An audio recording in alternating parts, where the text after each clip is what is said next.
Саламатсыздарбы, урматтуу Супер ТВ каналынын катталуучулары жана көрүүчүлөрү. Мына өзүңүздөр көргөндөй Ички иштер министрлигинин астында жарандык активисттердин катышуусунда, ошондой эле биздин кыздардын, айымдардын катышуусунда чоң митинг өтүүдө. Булардын талабы ушу Ички иштер министри отставкага кетсин деген талапты коюшууда.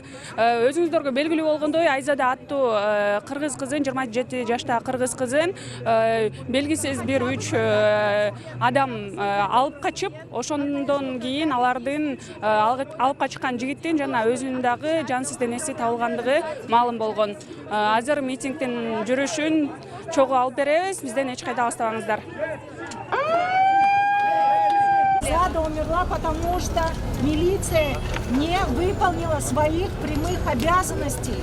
Это нужно признать. И сегодня на пресс-конференции они абсолютно не могли ответить ни на один вопрос. Ни на один вопрос, ни один ответ не был убедительным. Никто не смог ответить, почему не нашли за 3 дня машину. Ни на один вопрос журналистов, ни один сотрудник милиции не смог ответить ясно и четко. Во-первых, не было ответа четкого, кто возьмет личную ответственность за смерть Айзады. Почему не среагировали, почему не смогли четко найти местонахождение машины. Это все. Министр должен выйти сейчас к нам и сказать, кто лично понесет эту ответственность за смерть девушки. Почему блогеров находят в течение часа? Почему похищенную девушку никто не нашел? Почему заставляют блогеров извиняться за правду? Почему? А почему мы не смогли помочь этой девушке? Просто объясните, почему все структуры закрыты? Если бы у нас была прозрачная работа, и девушку нашли бы, и Бурула, и трагедии не было бы. Большую часть трагедий можно было избежать, если бы были открытые данные. Мы все должны бороться за открытые данные. И вообще, когда в Кыргызстане министр... Эштерден заявление жоқ деп қойды. Мамлекеттин адамдардын укугун коргоо мамлекеттин түзмө-түз милдети. Биз коюлган видеокамералар бар, эмнеге коюлду деп. Реакция кылыш үчүн. Кетсин, кетсин, кетсин, кетсин, кетсин, кетсин, кетсин, кетсин, кетсин, кетсин, кетсин.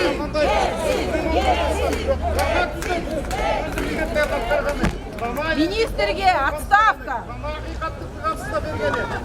Biz unçukpay штрафтарды төлейбиз, biz unçukpay салыктарды төлейбиз. Үшүн көрүп, мен нуумунда жылдап турат. Мен ал карындаштарымды эми өзүм коргойм бу курал алып.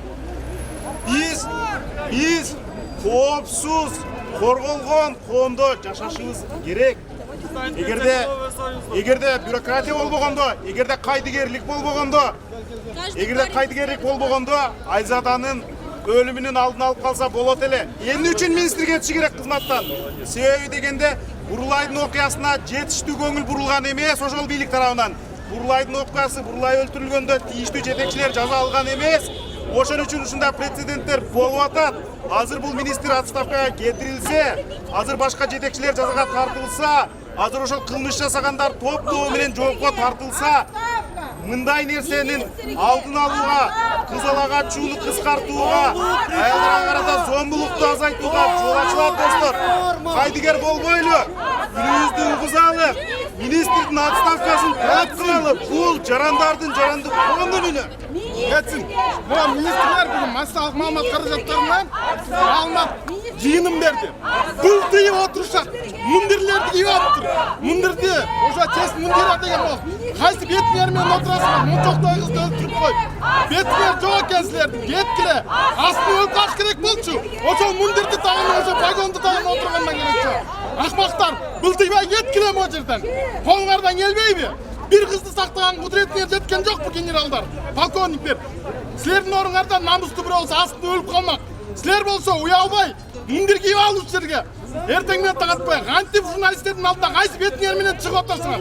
Бир дагы сөзгө суроо жооп бере алган жоксуңар. Бир дагы суроого так жооп бере алган жоксуңар. Кетсин министр. Министр чыкты. Позор! Алаңашууга жол! Позор!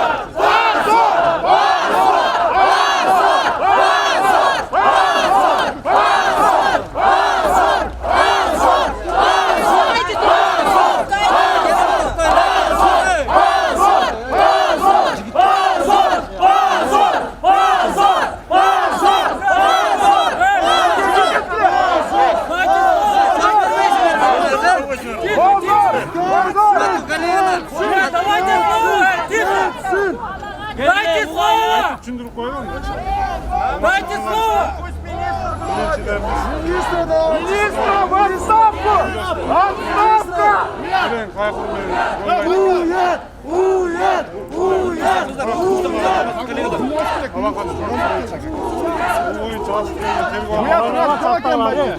Антип погон таңтырасыңар. Мундирди кача мундир чес мундирар деген болот.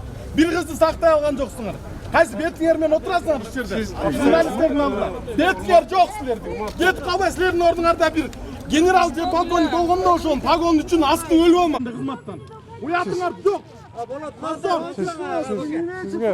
Sizge düşündürüp berебиз.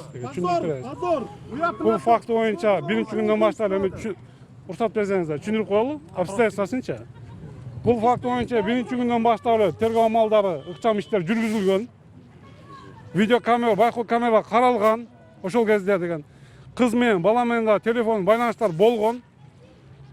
Если бы хотели, нашли бы. Если бы хотели. Telefon байланышы боюнча мен сизге айтайын. Телефон байланышы боюнча кайсы жактагы жүргөн боюнча биз бар ошол жактан деген издөөчтөрүн жүргүзгөн кызматкерлербиз. Издөөчтөр жүргүзүп процесска болгон.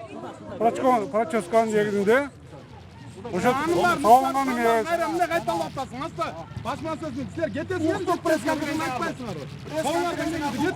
Уксаңыздар, ал тергөө амалдары жүрүп жатат. Бул боюнча кызматтык териштирүүлөр болот. Кырмактуу териштирүүнүн негизинде жоопкерчилик болсо моюнга алып, ошол боюнча жыйынтык чыгарылат силерге деген. Ошол же берилет силерге. Биз кеткенде башка бирөөлөр келип иштеш керек да дегенчи. Иштеш керек да буюнча. Биринчи бул жумуш. Сиз азыр арыз жаздырып кетерми жерден? Суроо жооп берип койдуңузбу? Бирөө жарым кызматтан кетеби? Урматтуу журналисттер, мен ушу ички иликтөө кызматынын начальниги болом. Начальник служба внутренних расследований. Бул боюнча биз кечөөдөн баштап ыкчам иштерин жүргүзүп атабыз. Почти жок, угуп туруңуздар. Биз ошол милиция кызматкерлердин ишине баа беребиз. Баа берип, кимде эгерде туура эмес иштелген болсо, алар жумуштан алынат.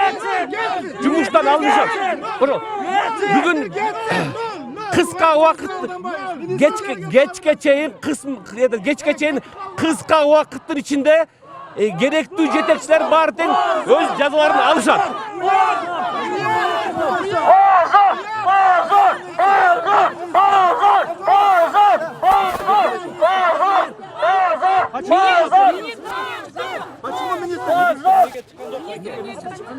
Министр жумуштарына башка жумуштарга жүрөт.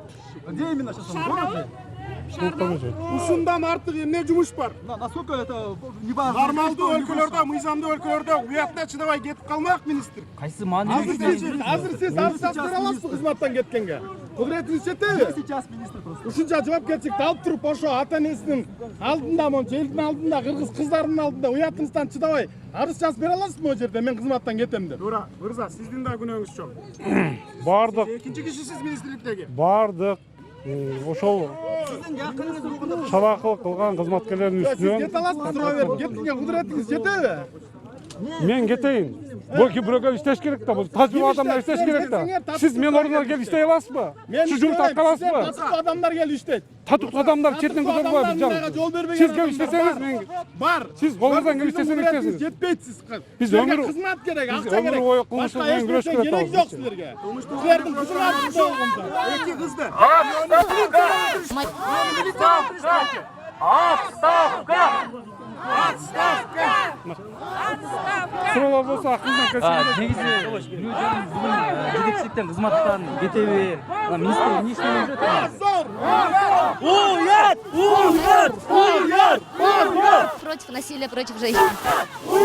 Все, чтобы не забыли про смерть Бурулай. Но до этого было 10 тысяч разных случаев. На сегодняшний день я работаю с кризисными центрами, которые помогают женщинам, пострадавшим от насилия. Поэтому для меня неважно, в каком формате идет борьба против борьбе против насилия, против женщин, но также вообще против человечества. Я вообще против любого насилия. Поэтому я буду ходить на все.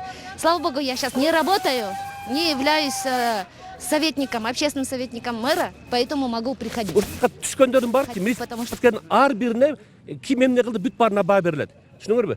Ошо боюнча бүгүн кечке чейин ближайший убакта уже служебный расследование өтөт. Ушундай шалаакылыкты жол бергениңерге сезесизби жоопкерчилик?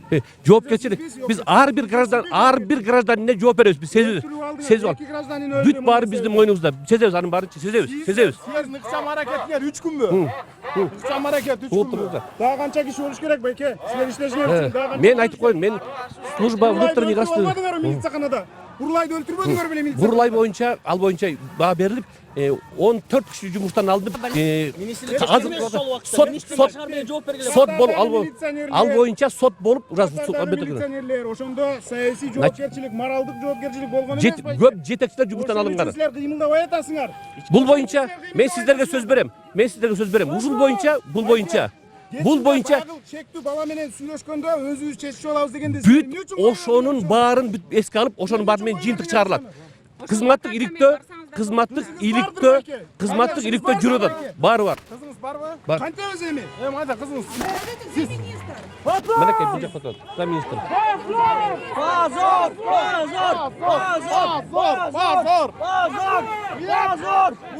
Мен кызматтык иликтөө жагына мен жооп берем.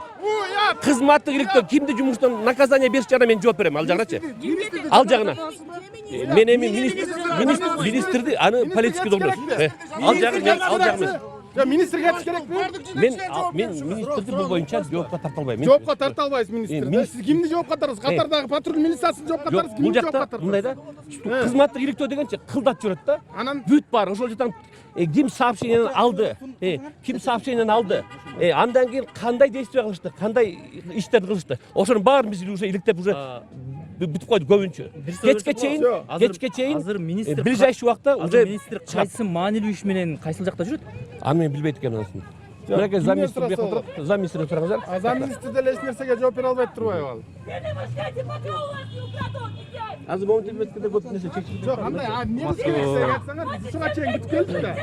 Биз 3 күн мүмкүнчүлүк берди да жарандар силерге тап кылышабыз депчи. Анан мындай кылган нерсе кандай кылганда чечилет? У меня племянница сестренки растут! Как здесь там дальше жить вообще? Разве Бурулай для вас не уроком был? Чего вы ждете? Она умрет, пока ее убьют! Отставка! Азор, Не дам чего берется, байке! Сейчас я без слез не могу говорить! У меня племянница, у меня сестренки растут! Уже на нервной почве, уже не знаю, как там дальше жить здесь! Наша милиция нас не охраняет! Чего первейший байке? Мне қашандасың? Қыздың ата-енесіне не деп айтасың? Министр, выходи! Министр, кетсин! Тур! Пускай хотя бы выйдешь здесь! Был ты, Я не хочу нормально... Они давали присягу защищать народ! Почему не защищают? Позор! Позор! Позор! Позор! Позор! Позор! Позор! Позор! Позор! Позор!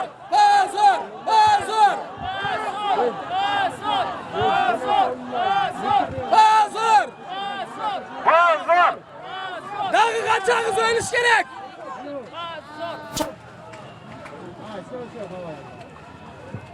Из-за халатного отношения милиции, ну, в принципе, я думаю, что это еще и наша общественность. Biz коомчулук өзүбүз да күнөөлүүбүз. Себеп дегенде биз эгерде биздин мамлекеттин ичинде бир ушундай сыяктуу проблема болуп атса, биз мындай ойлойбуз да, бул көйгөй мага тиешеси жок, менин үй бүлөмө тиешеси жок.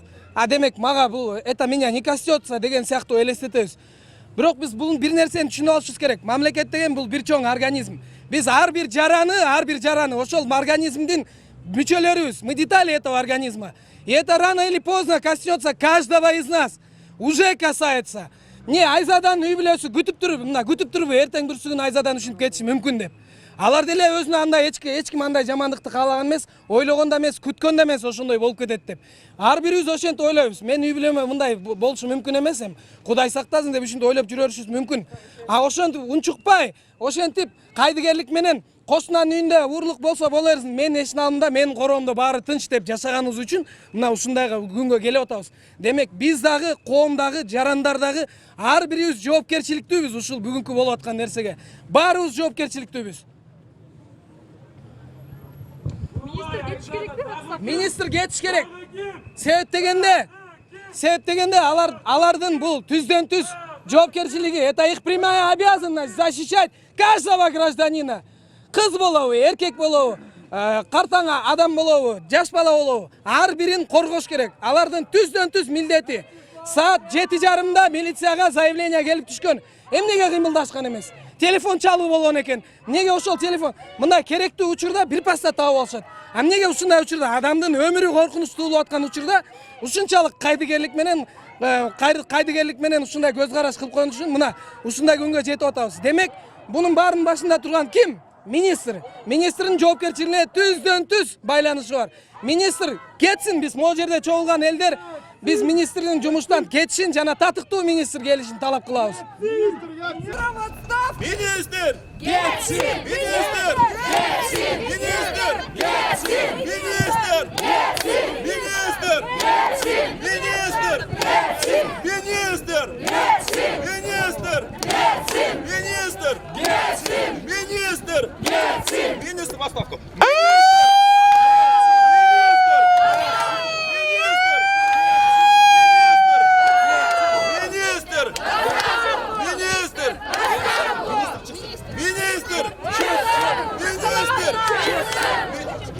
Elgen çıksın minister. Elgen çıksın. Minister. Elgen çıksın. Minister. Elgen çıksın. Minister. Elgen çıksın. Minister. Elgen çıksın. Minister. Minister. Minister. Minister. Jerge tuş desin. Minister. Jerge tuş. Minister. Jerge tuş. Minister. Jerge tuş. Minister. Minister. Minister. Minister.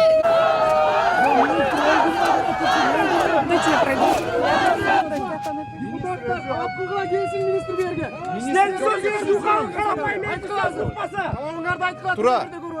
Тура айтасың. Астан айтыңыз талабыңызды. Министр чыксын азыр ушул жерге. Жөн адамдар дукпайт экен, карапайымдар. Силер дукабы? Депутаттар. Почему безопасный город в такой момент не работает? Вот эти вопросы. Не, эти вопросы подняли. Преступление, она не работает. Айтыңыз азыр келсин местный жерге. Айтыңыз бирде. Айтабыз. Айтыңыз азыр келсин жерге. Хорошо. Все?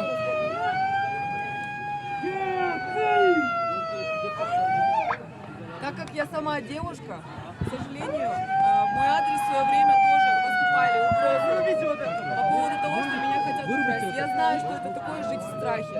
Я не хочу, чтобы ни одна девушка пострадала из-за этого. К сожалению, в нашей стране эти традиции, они до сих пор есть. И милиция в случае кражи девушки даже не считает это кражей человека. Потому что девушка в нашей стране, к сожалению, не человек. Поэтому Позор милиции, позор! не только этого дела, но и всех остальных. Эгерде министр элдин алдына чыга албаса, моралдык укугу жок ошол жерде отурганга. Эркек болгондон кийин чыгыш керек, жооп бериш керек могу суроолорго. Siz тура айтасыз, министр. Эмне үчүн азыр жашына чыгбайт да? Элдин алдына жооп керек. Ятсин министр, ятсин! Ятсин! Ятсин министр! Все ваши коллеги солидарны с вами. Давайте поручите по правилам. Министр Сегодня многие говорили, что Ятсин! на заседании. Сейчас начинается этот вопрос в парламенте, поэтому мы должны будем отстаивать там вашу позицию, уважаемые граждане, и требовать. Сейчас идет заседание, и мы сейчас на него Будем рассматривать этот вопрос. Нет, вы знаете, где министр сейчас? Он на заседании. Он должен прибыть на заседание. Мы сейчас должны убедиться в этом, потому что его вызвали в парламент. Министр, если он не может выйти к народу. Министр, он должен отвечать перед народом, и в том числе через парламент. Сейчас мы эти вопросы зададим. Тогда позвольте от вашего имени эти вопросы задать министру и потребовать его ответа перед народом. Друзья, пока депутаты здесь, вот давайте я хотел бы обратиться к ним. Смотрите, я думаю, мы все были в шоке от того, что вот я, например, лично не знал, что в нашем законодательстве есть два вида похищения. Обычное похищение, похищение с целью вступления в брак. Это большой минус нашего законодательства. Поэтому необходимо каждое... Чыгыш керек сөзсүз ол. Эл менен элим бияка чыгып, жөнүндө отурбай бияка чыгып айтыш керек да. Мындай болду. Биз мындай аракет кылып атабыз.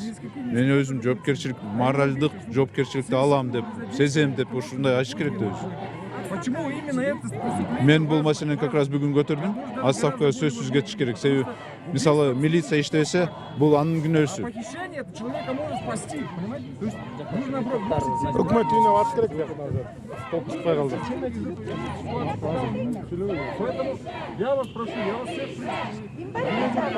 депутатов, поэтому я к вам обращаюсь.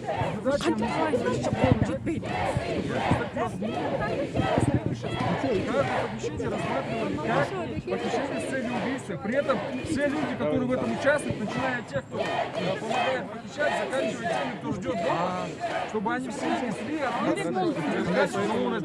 Солидарны с вашей позицией. Более того, такой законопроект, он уже разработан. Поэтому, и да, он будет пожалуйста, большая в ближайшее время в Несите. округу Кенеш, поскольку если наш созыв и должен какие-то оставить после себя хорошие вещи, кроме нареканий, и очень много претензий, да, я думаю, это должна быть линия по защите прав, в том числе женщин и детей. Да, если у нас такие есть средневековые статьи, да, как похищение с целью замужества, то почему у нас тогда нет статьи, где, скажем, за убийство педофила родственников можно не привлекать к уголовной ответственности, можно Да просто у нас за отделаться штраф. насилие не привлекают к Нет, ну я ответственности. говорю, О например, чем вы? почему у нас, скажем, педофилы избегают ответственности, и там в случае, скажем, если родственники там в состоянии аффекта наносят какой-то урон, то они несут ответственность. А почему именно вот такая средневековая статья у нас есть? Поэтому надо, мы же как бы не в средние века живем, в 21 веке, поэтому, пожалуйста, проследите, чтобы эти статьи были внесены. По этому вопросу сразу могу отметить, такая законодательная инициатива уже есть. Моя уважаемая коллега, мы все такую инициативу будем вносить. Безусловно, у нас не работает не только статьи закона, можно ужесточать до бесконечности. У нас не работает система прокуратуры, правосудия, правоохранительных органов. Судьи зачастую даже сводят на нет работу следственных органов и так далее, отпуская из зала суда насильников. И поэтому претензий очень много. Мы работаем над этим, мы поднимаем вопросы, проводили парламентские слушания по вопросам насилия в семье. К сожалению, мы выставили неуд правительству, дали ряд поручений, но, к сожалению, если бы это решалось только таким образом, необходима очень серьезная встряска общества, но не за счет смерти человека, не за счет смерти Бурулая, не за счет смерти Айзады. Что должно с нашим обществом еще произойти, чтобы дошло, что так дальше нельзя. Поэтому, да, соответственно, мы работаем по линии законодательства, работа происходит, но этого недостаточно. Поэтому мы и пришли с тем, чтобы обозначить позицию.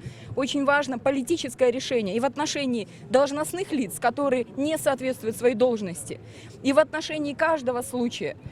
И, конечно, в отношении системы не срабатывают целые институты. И именно об этом мы говорим, добиваемся, требуем. Да, и я думаю, что мобилизуя общество, мобилизуя все наши усилия, мы совместно одержим победу. Кыргызстан должен быть современным и цивилизованным государством. Бұл үйлөнүү эмес, мажбурлап үйлөнүү эмес, бул адам урдоо деген статья болуш керек. Бул адам урдоо, бул үйлөнүү эмес, адам урдоо деген статья болуш керек. Депутаттар азыр эмне кылып атышат? Рахмат, 3 депутат келиптир да. Алар болсо кумар оюндорун ачабыз деп ошого баш ооруп атат. Мамлекетке акча жетпей атат дейт да.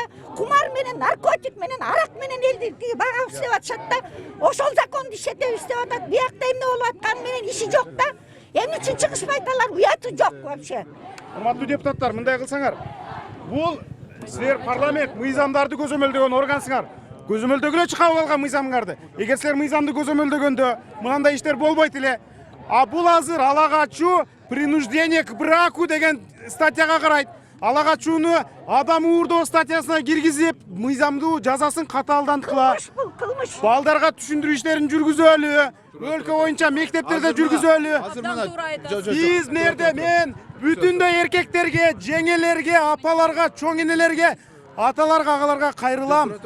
Кылмышка кириптер болбогула. Отурумга Кылмышка кириптер болбогула. Отурумга келген турбайбы, биз така В баралы. парламенте уже прибыл министр. Сейчас будет этот вопрос. Мы ваши предложения, возмущения, мы обязательно передадим. Министрди отставкага кетирдик дейли, маселе чечилбей калат. Адам уурдоо катары кетсин статья. Адам уурдоо катары кетсин.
Министр! Министр! Министр! Министр! Министр! Министр! Министр! Министр! Министр!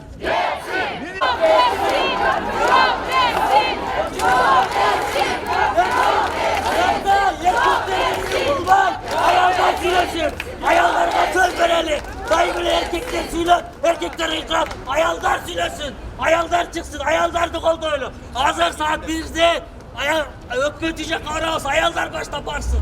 Ayallar güreşsin. Ayallar vurun. Var cennet. Ministr çıksın. Ministr çıkmazsa prezident gelsin. Minister, hükümet başçı, prezident bardığı göz baş bilen cevap veriş gerek. Bunların neslerini saktap, hükümet üyünde, prezident dağı, hükümet oturan. Oşoldaki akırın barıp talapta oş ayakta koyuyoruz. Gittik. Gittik. Bir geçen Hazır bak kızlar dalda oy verir, geçiş etti. Geçiş etti, tamam. Geçiş etti, aldığa çıktılar. Aldığa çıktılar. До правительства направляемся все.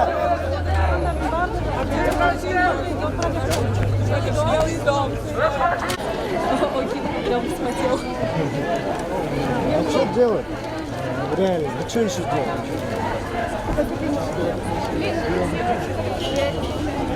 Так, ну, напасывай.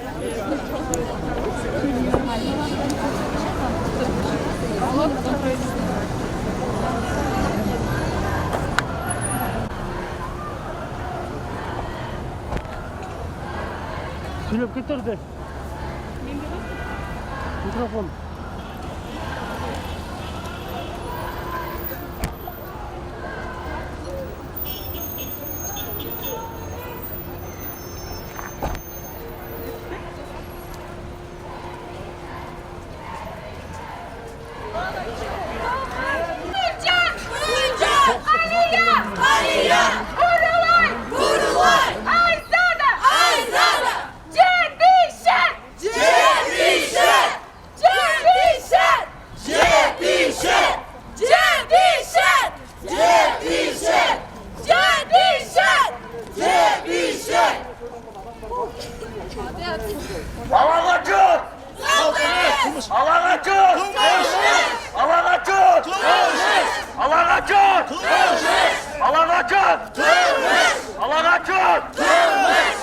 Alagaçı!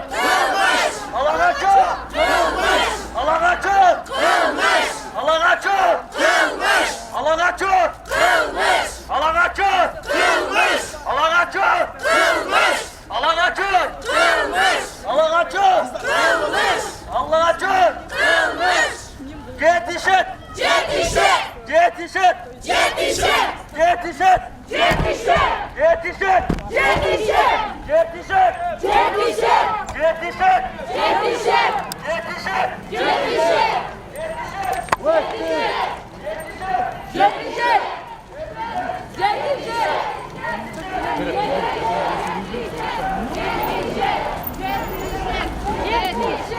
Действительно трагедия.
Саламатсыздарбы, урматтуу жаштар, урматтуу менин мекендештерим. Менин атым Жыргал, жарандык активист болом. Мен ушул внутренний министерствога, бул милицияларга аябай нааразымын мондай болуп атканначы. Биздин ички иштер министрлиги каякты карап атасыңар? Айзаданын жоголгонуна 3 күн точно камера көргөзүп турат. Ким салып кетип атканы, кайсы магышта салып кетип атканы? 2 сааттын ичинде кармаса болмок ошону. Мындай окуя болбойт болчу. 2 сааттын ичинде кармаганга толук мүмкүнчүлүгү бар болчу могу ички иштер министрлигинин. Бир эле буйрук болчу. Эмнеге эле силер байкуш ушул таксисттерди, нарушение кылгандарды эле камера менен аңдап отурасыңар? Акча алыш үчүнбү? Өмүрдү сакташ үчүн иштебейсиңерби силер? Өмүрдү! Адамдын өмүрүн сакташ үчүн иштебейсиңерби? Өлкөбүздүн тынччылыгы үчүн, өлкөбүздүн жаштары үчүн иштебейсиңерби? Камераны эмнеге орнотот? Только нарушение кылгандарды. Эптеп акча алган үчүн орнотуп атасыңарбы? Биздин жакшынакай карындашыбыз өтүп атат. Көзүңөрдү ачка. Менин дагы карындашым бар, эжекем бар. Мындай болуп калышын мен дагы каалабайм. Ар бир жаранды каалабайт ошондой нерсени.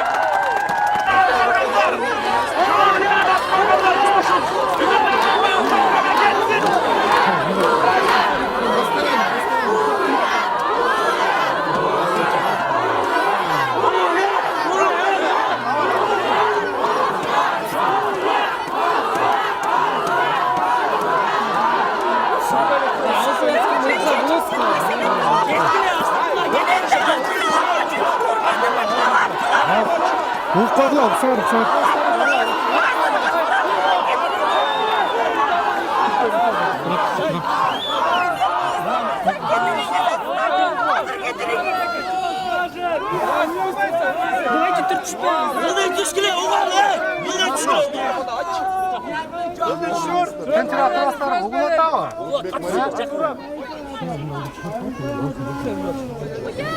Урматтуу мекендештер, мен атайы Uğalım.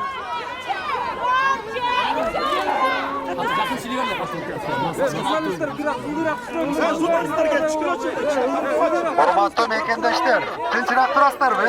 Бир мүнөт, тынчыраак. Угуп туруңуздар. Урматтуу мекендештер, бул окуяны мен дагы урматтуу мекендештер, бири-бирибизди сыйласак, мен атайы өзүм чыктым сиздерге азыр. Бул боюнча толук маалыматым бар. Бул окуя болгон күндөн баштап эле биздин көзөмөлүбүздө турган, урматтуу президентибиздин дагы көзөмөлүндө бул. Тынчыраак турасыздарбы? Сураныч. Угасыздарбы?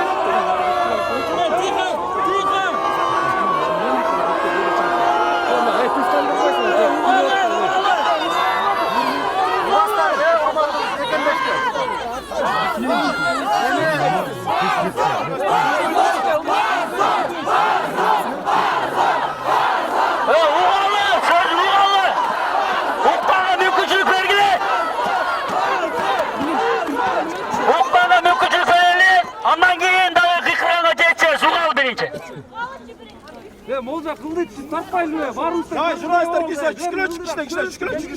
Жолду тоспой туруңуздар. Ошондуктан урматтуу мекендештер, мен деле буга абдан кайгырып турам. Жүрөгүм менен айтып атам муну, уксаңыздар. Ошондуктан бул боюнча толук чаралар көрүлөт. Кызматтык териштирүүлөр жүрүп атат. Негизи ал маселелердин да баары каралат. Азыр териштирүү жүрүп атат, уруксат берсеңер. Ошон үчүн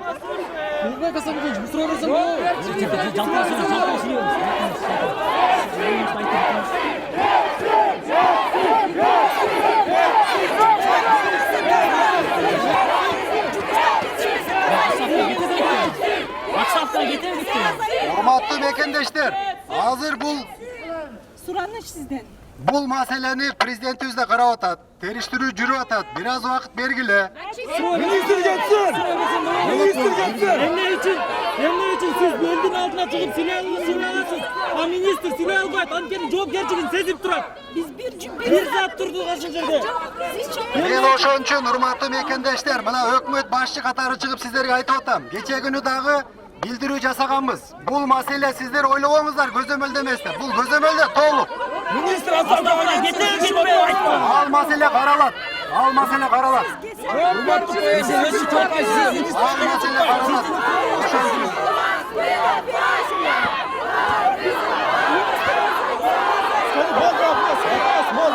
Кызматтык териштирүү жүрүп атат, урматтуу мекендештер.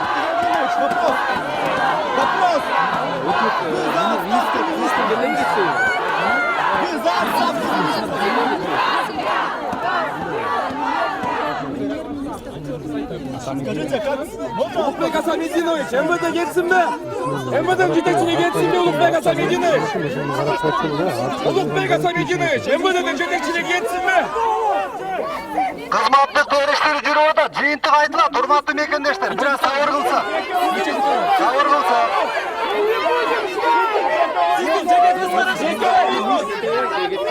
Азыр териштирүү бүтпөйүнчө мен айта албайм ким күнөөлүү экенин бул боюнча. Жеке көз карашым ушундай. Президентибиздин көзөмөлүндө уксаңыздар.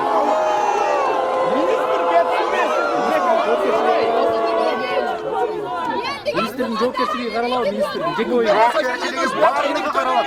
Жок, биякта министрдин кетиш керек. Сиз чыгып атасыз, сиз БМсиз. Министр чыккан жок, биз Улукбек Асамидинович. Тез чара. Ошон үчүн мен өзүм чыгып атам силерге, жооп берип атам маселегечи.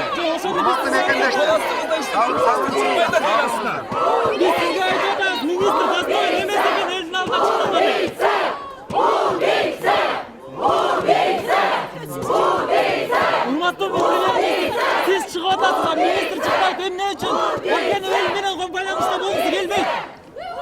Почему министр не вышел? Почему министр сам не вышел? Эмне үчүн чыкпайт? Эмне үчүн элден коркут? Урматтуу мекендештер, бул жерде эч кимден корккон жери жок. Маселе терилиштирип атат. Жок, министр чыгышын айтпайбы? Президентибиздин көзөмөлүндө жыйынтыгын билдиребиз. Сабыр кылыңыздар, азыр бул кыйкырганда эч нерсе чечилбейт. Туурабы? Кетмейинче кетпейбизби? Кетпейбизби? Geçsinmi? Geçsin! Geçsin! Biz keçirmeyince, aslanlar gitmeyince talaplarınızı koyuyoruz. Uyan! Uyan! Uyan! Uyan! Uyan!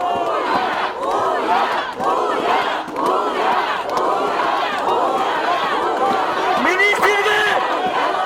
Ministerge! Безопасный город ушундай убакытта керек боло эле. Мына мага азыр суроо берип атат. Безопасный город боюнча. Бул ошол камерага түшөр замат ишти башташкан. Аны малчы таап атат, милиция эмес, малчы таап атат. Тура турсаң эми, малчы тапканга чейин камерага түшөр замат ошол жерде милициянын кызматкерлери келиптир. Келгенде мага берилген маалымат боюнча, угасыздарбы? Угасыздарбы? Ошол жерде келген, туугандарына маалымат берилген. Бары бергиле дептир. Бирок ошого карабастан териштирүү жүргүзүп атабыз, урматтуу мекендештер.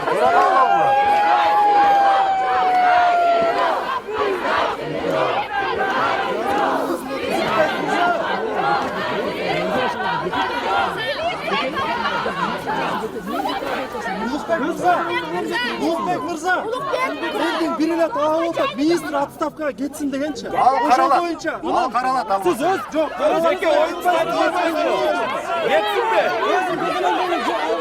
Мен өз көзөмөлүм алам, бул маселени тактап силерге айтабыз. Өз көзөмөлүм болот. Служебный расследование бүтсүн. Министр кетсин. Улукбек мырза, барат кетиңиз, мен уксаңыз. Улукбек мырза, мен уксаңыз. Мен туугандарым менен 2 күн байланышта болдум. Милиция издеген эмес. Милиция издеген эмес. Туугандар айтты. Бир суткада көгүл бурган мен.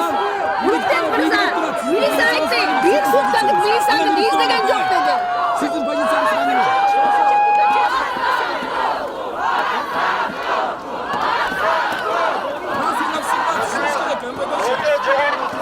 Милицияларга чара көрүлөт. Азыр кызматты териштирип жүрүп атат. Убакыт бергилебиз, урматтуу мекендештер. Канча убакыт керек? Байлап жоюп кетти. Байлап эмес, кыска убакытта. Мен сиздерге сөз беремин. Кыска убакытта териштирип жыйынтыгын айтабыз. Министр эмне чыкты? Давайте ушундай кылайлы. Менин атайын өзүм чыктым. Азыр сиздер бул жерде турганда маселе чечилет. Убакыт бергиле бизге.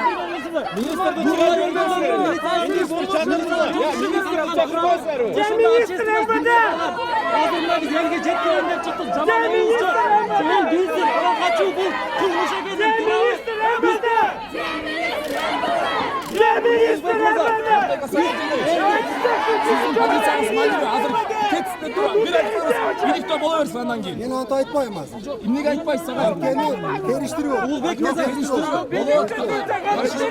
Болот. Улукбек мырза шалаакы министрден кетти. Албашбаев. Улукбек мырза Мен эртең менен да кабыл алганмын министрге. Катты тапшырма бергенмин. Өзүңөр баш болуп, Бишкек шаарынын көч болуп териштиргиле деп. Biz hazır ketmeye atatlarımızdan ketmeye atatmışlar. Жетет. Мен өзүмөн алып атамын. Kandayın kılmış, kandayın olan turamezdi. Belge жеткиришimiz керек. Бурулай ордunda дагы 23 милиционер жоопкерчиликке тартылган. Жоопкерчиликке тартылат. Баары тартылат жоопкерчиликке. Баары тартылат. Урматтуу мекендештер, азыр бул жерде турганда маселе чечилбейт.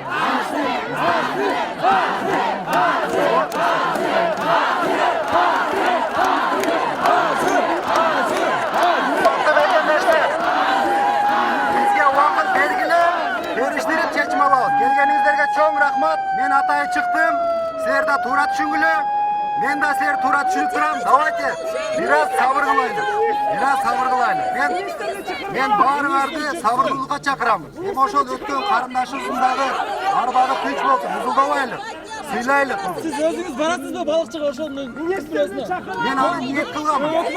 Өкмөттүн атынан өзүңүз барып ошо. Мен барууга даярмын. Мен эртең менен даярданамын. Биякта коет деп. Балыкчыга да барганга даярмын. Улукбек Асамединович, бир нерсени түшүнсөңүз, министр кетпейинче бул маселе каралбай чечилбейт.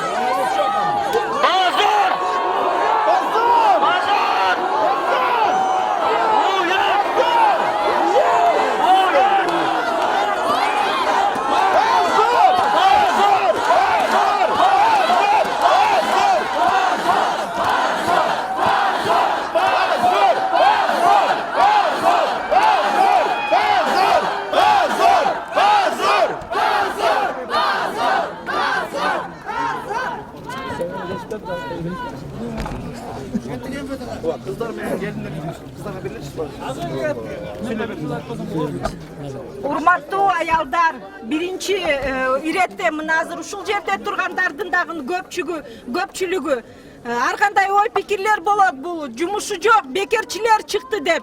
Жок, мен мисалы 2 баланы жалгыз тарбиялаган энемин.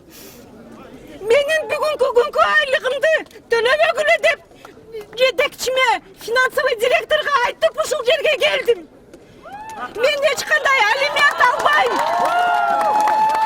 Балдарымдын атасынан мен эч кандай алимент албайм. Бүгүн директорума айтып, мен бүгүнкү күнүмдү айлыгым аянамды төлөбөй эле коюңуз.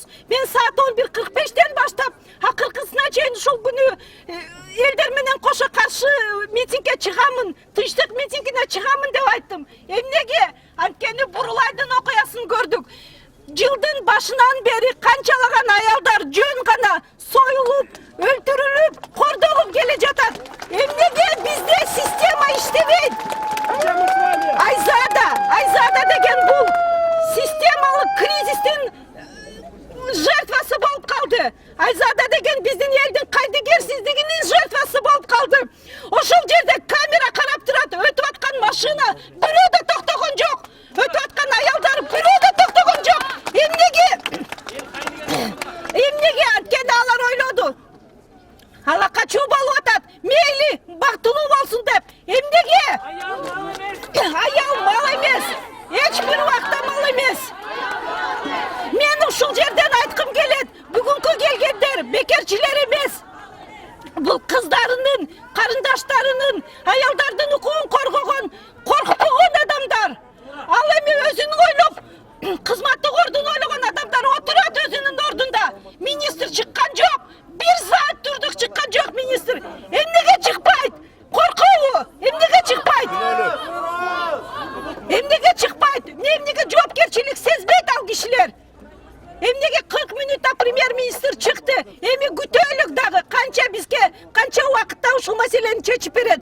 Бирок канчалык биз унчукпай отурган сайын бул нерсе биздин үй-бүлөгө келиши мүмкүн. Менин да кызым бар. Сиңдилерим бар. Мен менен иштеген жаш менин кесиптеш кыздарым бар. Алар 23, 24, 25 жаштагы кыздар. Демек аларды эртең ала качса, элдин бардыгы унчукпай турабы ошол жерде? Бактылуу болсун деп. Эмне үчүн ушундай комментарийлерди биз көрөбүз? Просроченный болуп калыптыр деген комментарийлер жүрөт. Эмне деген бул акмактык? Качан биз прогрессивдүү коом боло алабыз? Дагы бир жолу айтып атам, мен бул жерге бекерчи болгонундан, жумушум жок болгондон отурган жокмун. Мен жетекчиме имейл жазып, бүгүнкү күндүк айлыгымды төлөбөй эле коюңуз. Мен граждандык өзүмдүн позициямды көрсөткөнү барам деп келдим. Ошол бекерчи деген адамдарга айткым келет мен. Бул жерде келген эч бир адам бекерчи эмес, бул кайдыгер эмес адамдар. Жаман комментарийде отуруп алып, карадагы болуп кетиптир. Күйгө тийбей эмне кылып жүрөт? Бактылуу болсун, туура кылды дегендер силер дагы ошол кылмышка күнөөлөсүңөр. Силер дагы ошо менен биргесиңер. Бул жерде дайым биз кыздар 8 мартта уюштурганда былтыр эмне болду эле? Эркектер кубалап чыккан, милицияга барган. Азыр эмне болуп атат? Аларды бекерчилер, жакында эле кээ бир айталарды проституткалар деп мазактап Sildin taşıp buna ağzına almadan nersenin geçip etrafı şuna bulup biz az ayallara söz veriyoruz.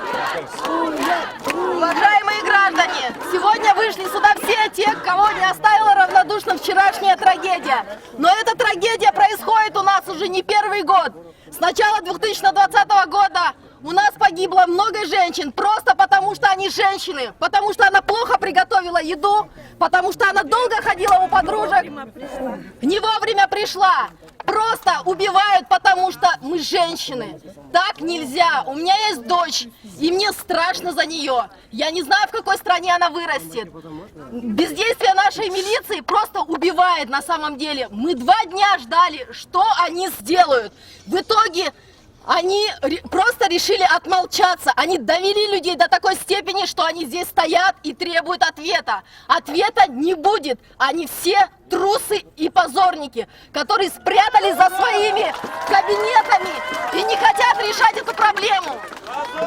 6 лет наши депутаты, которые сейчас пришли вот сюда пиариться на этой трагедии, говорят умные вещи, 6 лет они не могут принять нормальные законы.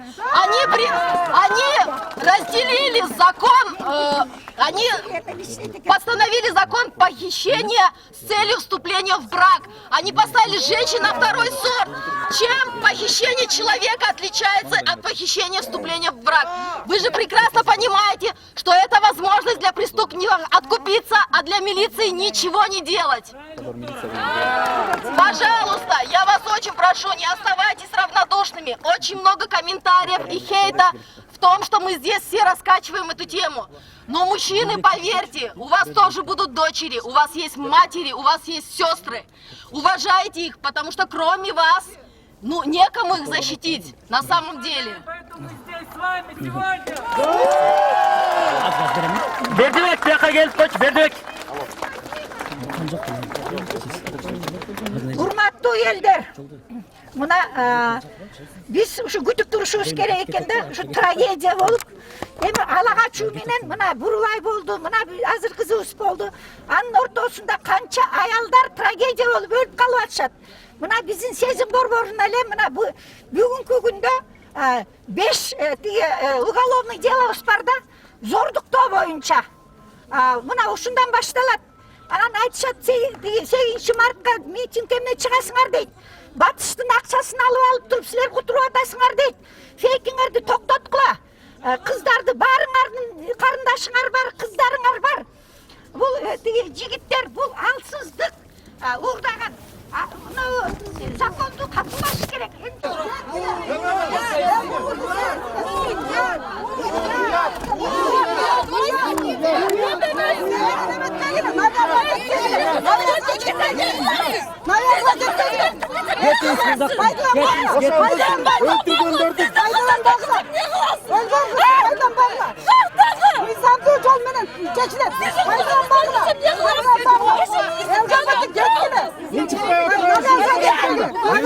Жоқ бұл жақта. Бар елге бар. Жоқ. Жануарда деген сүйлөдү. Өзүн айтты. Жоқ бұл жақта. Кеткіле бұл жақта.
Монтол жүрдім де, монтол, отырдым, монтол. Ертең ұқатын алаға?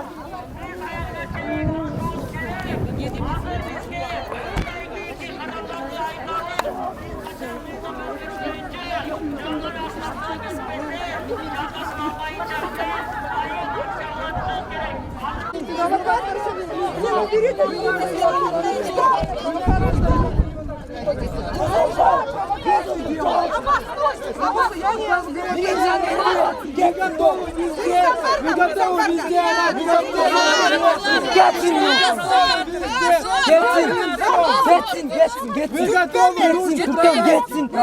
уже продали!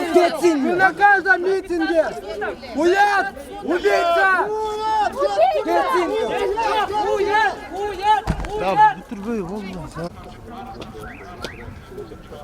Блин, вообще ненормально еще пришли с этим, да? ЛГБТ. Тартканыбызды жасайбыз дейм. Мына урматтуу теле көрүүчүлөр жана биздин катталуучулар Ички иштер министрлигинин алдында башталган митинг өкмөт үйүнүнүн алдына келип уланууда. Бул жерде премьер-министр Улукбек Марипов чыгып, эл астына баардыгы өз жазаларын алат деген пикирин билдирди. Мындан тышкары министр отставкага кетеби деген суроого ал так жооп берген жок. Анткени териштирүүлөр аягына чыккан соң гана бул боюнча комментарий бере алаарын айтты.